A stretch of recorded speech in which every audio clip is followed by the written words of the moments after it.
அங்கு வந்த தாத்தாவால் மூச்சு விடக்கூட முடியவில்லை. அந்த அதிர்ச்சியில் அவர் நிலை குலைந்து போனார். துரு, தாத்தாவை பார் முதல்ல. தாத்தா! தாத்தா மூச்சு திணறுவதை கண்ட விக்ரம் காரை உடனே எடுக்குமாறு துருவிடம் கத்தினான். ஓ தாத்தா ப்ளீஸ், இப்பவே எங்களோட மேரேஜ் பத்தி பேசாதீங்க. இப்போ நாங்க ஜாலியா லைஃபை என்ஜாய் பண்ண வேண்டிய டைம். இப்பவே மேரேஜ் பத்தி பேசி எங்களோட லைஃபை நாங்க ஸ்பாயில் பண்ண விரும்பல. எனக்கு இப்போ 28 வயசு தான் ஆகுது. புத்தி இருக்கிறவன் எவனாவது இந்த வயசுல கல்யாணம் பண்ணிப்பானா என வாதித்தான். மேலும் கேலியாகவும் குறும்போடும் விக்ரமை சுட்டி காட்டி, தாத்தா பாத்தீங்களா நீங்க கல்யாணம் முடிச்சு வச்ச ஹீரோவை? பாவம், அவனுக்கு அவனோட ஒய்ஃபை கூட நிமிர்ந்து பார்க்க தைரியம் இல்ல. அவனோட பொண்டாட்டியை விட லேப்டாப்பையும் மொபைலையும் தான் ரொம்ப லவ் பண்றான்னு நினைக்கிறேன். பேசாம அவன் அந்த லேப்டாப்கே தாலி கட்ட சொல்லியிருக்கலாம் என சொல்லி சிரிக்க, மற்ற 3 பேரும் துருவோடு சேர்ந்து சத்தமாக சிரித்தார்கள். விக்ரமை பற்றிய இந்த அலட்சியமான கிண்டல் வார்த்தையை கேட்டு கோபமான விஸ்வநாதன் தாத்தா, போத நிறுத்துங்கடா என கோபத்தோடு கத்தினார். துருவ் சொன்னதும் உண்மைதான். விக்ரம் பேசாமல் அந்த லேப்டாப்பையே திருமணம் செய்திருக்கலாம். ஆனால் காலம் நட்சத்திராவை அவன் விதியோடு இணைத்து விட்டது.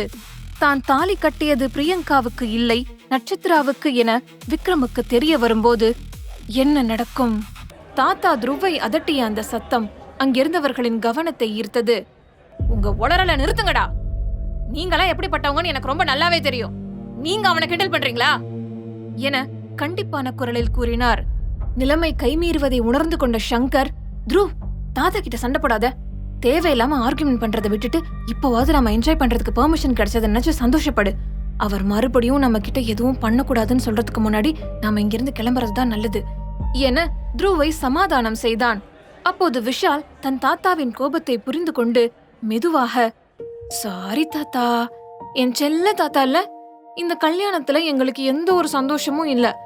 அட்லீஸ்ட் இன்னைக்கு நைட்டாவது எங்களை சந்தோஷமா என்ஜாய் பண்ண விடுங்க ப்ளீஸ் என அவன் விடுத்த உருக்கமான வேண்டுகோள் தாத்தாவின் மனதை மாற்றியது. ஏதாச்சும் பண்ணி தொலைங்க என ஒரு சிறு தலையசைப்போடு அவர் அங்கிருந்து நகர்ந்தார்.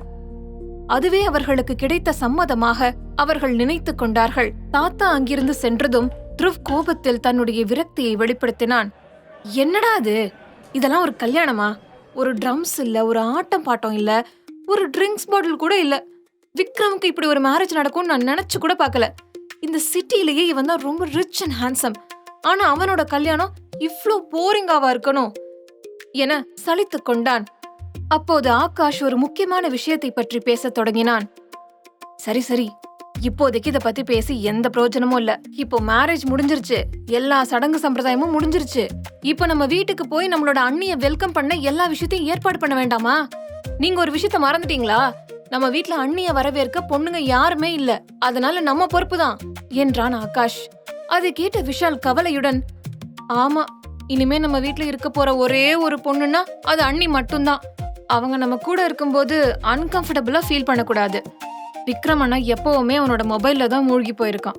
அவன் இந்த கல்யாணத்தை தாத்தாவோட கம்பல்ஷனால மட்டும்தான் பண்ணிக்கிட்டான். அதை நம்ம மறந்துடக்கூடாது. அதனால நம்மளோட பார்ட்டி கொண்டாட்டத்தை விட அண்ணியோட கம்ஃபர்ட் லெவல் பத்தி தான் நம்ம யோசிக்கணும் என்று கூறினான். விஷால் சொன்னதை ஏற்றுக்கொண்டு சங்கரும் துருவும் மணமக்களை வரவேற்க தேவையான ஏற்பாடுகளை செய்ய தயாரானார்கள். திருமணச் சடங்குகள் முடிந்த நிலையில் மணப்பெண் விடைபெறும் நேரம் வந்தது. விக்ரம் இப்போது கூட நட்சத்திராவை திரும்பி பார்க்கவில்லை. நட்சத்திராவிற்கு உண்மையில் அங்கே என்ன நடக்கிறது என்ற யதார்த்தம் புரியவில்லை. அவளுடைய முகத்தை மறைத்திருந்த முக்காடையும் தாண்டி அவளுடைய கண்கள் பாட்டியை மட்டும்தான் தேடிக்கொண்டிருந்தன. கடைசியாக பாட்டியை மண்டபத்தில் ஒரு இடத்தில் பார்த்ததும் நட்சத்திரா ஓடிச் சென்று அவரை கட்டிக்கொண்டு கட்டுப்பாடில்லாமல் பாட்டி என அலறி அழுதாள். அந்த நொடியில்தான் பாட்டிக்கு உண்மை உரைத்தது. அங்கே மணப்பெண் கோலத்தில் நிற்பது பிரியங்கா இல்லை, தன்னுடைய உயிர் பேத்தி நட்சத்திரா என்று. சிறு குழந்தையாக தன் காலருகே சுற்றி சுற்றி ஓடி வரும் தன் நட்சத்திரா இன்றைக்கு திருமண கோலத்தில் இருக்கிறாள் என்பதை உணர்ந்ததும் பாட்டியின் கண்களில் இருந்தும் தாரை தாரையாக கண்ணீர் வழிய தொடங்கியது. அவர் கோபத்தில் தன் மகன் மனோஜை முறைக்கத் தொடங்கினார். அதை பார்த்த மனோஜ் பாட்டியின் காதருகே சென்று, அம்மா ப்ளீஸ்மா, இப்ப எந்த சத்தமும் போடாதீங்க. நான் அப்புறமா இதை பத்தி உங்ககிட்ட பேசுறேன். நான் செஞ்சது ரொம்ப பெரிய தப்பு தான். ஆனா எனக்கு இதை விட்டு வேற வழி இல்லம்மா. உங்க மகனோட உசுரை நினைச்சு பார்த்து எனக்கு இரக்கம் காட்டுங்கம்மா என தன் தாயின் அருகே நின்று கதறினார். அதை சுற்றி நின்று பார்ப்பவர்கள் அனைவருக்கும் மகள் பிரிந்து செல்ல போகிறாள் என்ற துக்கத்தில்தான் பிரியங்காவின் அப்பா அப்படி அழுகிறார் என்று தோன்றியது. பாட்டிக்கு என்ன சொல்வதென்றே தெரியவில்லை.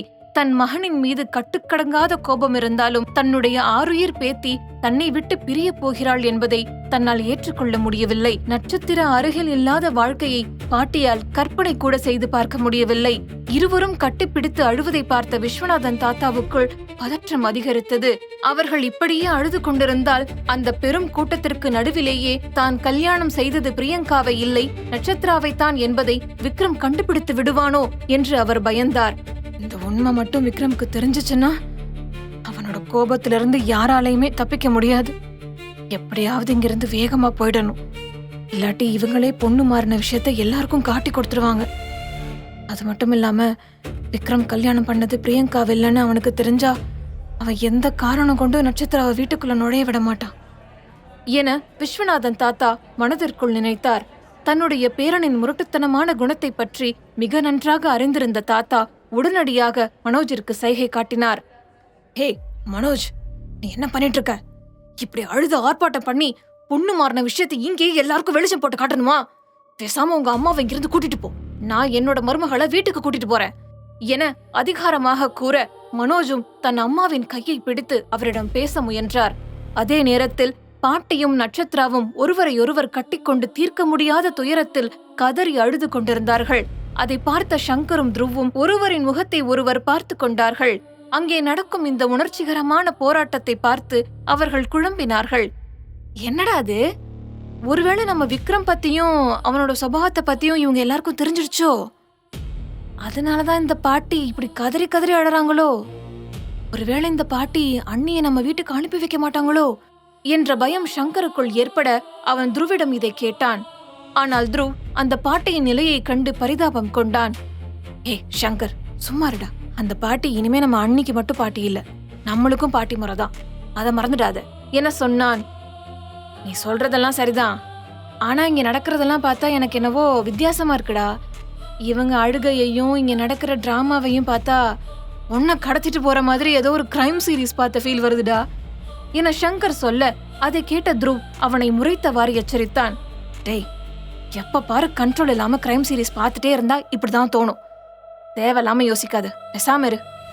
நீ இப்படி பேசுறது மட்டும் விக்ரமோட காதுக்கு கேட்டுச்சு உன் கதையே முடிச்சிடுவான் என சொல்லி துருவ் சங்கரை அடக்கினான். அவர்கள் இருவரும் உடனே வீட்டுக்கு கிளம்பினார்கள். இங்கு நடக்கும் அனைத்தையும் பார்த்த விக்ரமுக்கு எரிச்சல் தலைக்கேறியது.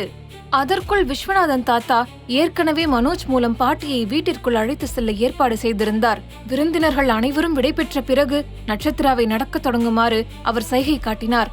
ஆனால் நட்சத்திராவின் கால்கள் அந்த இடத்திலேயே வேரூன்றியது போல் அசைவற்று நின்றன. அவள் கனவிலும் நினைக்காத மாற்றங்கள் சில மணித்துளிகளிலேயே நடந்துவிட அவள் மனமும் உடலும் அதை ஏற்க மறுத்து உறைந்து நின்றது. விக்ரமோடு இணைந்து ஒரு அடி முன்னெடுத்து வைக்கும் துணிவை கூட அவளால் வரவழைத்துக் கொள்ள முடியவில்லை. கடைசியாக அவளுடைய அத்தை ஷீலா மென்மையாக அவளை தேற்றி வழி நடத்தத் தொடங்கினார். என்னதான் இருந்தாலும் நீ புகுந்த வீட்டுக்கு ஒரு நாள் போய்தானே ஆகணுமா என்று சொல்லி நட்சத்திராவின் கையை அழுத்தமாக பிடிக்க அவள் வேறு வழி இல்லாமல் விம்மிக் கொண்டே மெதுவாக சென்றாள்.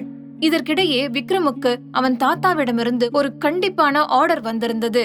அவன் தன் மனைவிக்கு இணையாகவே நடந்து செல்ல வேண்டும் என்பதுதான் அது. ஆனால் நட்சத்திரா நடந்த அந்த ஆமை வேகம் விக்ரமுக்கு எரிச்சலையே தந்தது. ஒரு கட்டத்தில் பொறுமை இழந்த விக்ரம் மின்னல் வேகத்தில் ஒரு அடி முன்னெடுத்து வைத்து நட்சத்திராவை அப்படியே தன்னுடைய 2 கைகளிலும் அள்ளிக்கொண்டான். அவன் அவளை தூக்கிய அந்த கணமே அங்கிருந்தவர்கள் ஆச்சரியத்தில் பலத்த கரகோஷங்கள் எழுப்பி ஆரவாரம் செய்தார்கள். விக்ரமுக்கு பின்னால் நின்று கொண்டிருந்த விஷாலும் ஆகாஷும் சந்தோஷத்தில் விசிலடிக்க தொடங்கினார்கள். விக்ரம் அவர்களை ஒரு முறை கோபமாக முறைத்து பார்த்தான். அதை பார்த்ததும் இருவரும் பெட்டி பாம்பாய் அடங்கி போனார்கள். கூடியிருந்தவர்கள் அனைவரும் விக்ரம் தன் மனைவி மீது வைத்திருக்கும் காதலால் இப்படி செய்கிறான் என நினைத்துக் கொண்டார்கள். ஆனால் விக்ரம் அவளை தூக்கியதற்கு காரணம் காதல் இல்லை. எப்படியாவது சீக்கிரம் வீட்டுக்கு சென்று தன் வேலையை தொடங்க வேண்டும் என்ற அவசரம் மட்டுமே அவனிடமிருந்தது. இந்த காட்சியை பார்த்த ஆகாஷும் விஷாலும் நம்ப முடியாமல் ஒருவரையொருவர் பார்த்து கொண்டார்கள். ஆகாஷ் அங்கே ஒரு சிலை போல் உறைந்து நின்றான். டே, நாம பார்த்த சீன் நிஜம்தானா? என்னால எதையுமே நம்ப முடியலடா. என்ன ஒரு தடவை கிள்ளு என வியப்புடன் கேட்டான். அடுத்த நொடியே விஷால் அவன் கையில் அழுத்தமாக கீறினான். ஆகாஷ் வலியால் அலறினான். கிள்ளுன்னு தானடா சொன்னேன், எதுக்காகடா பூனை மாதிரி நகத்தால கீறுற, வலிக்குதுடா என ஆகாஷ் முணங்கினான். நீ மனுஷனா இருந்தா கிள்ளுனா உணர்ச்சி இருக்கும், நீதான் மலமாடு மாதிரி உடம்ப வளர்த்து வச்சிருக்கியே. முழு கதையையும் கேட்டு மகிழ பாக்கெட் FM ஆப்பை டவுன்லோட் செய்யுங்கள். லிங்க் டிஸ்கிரிப்ஷனில்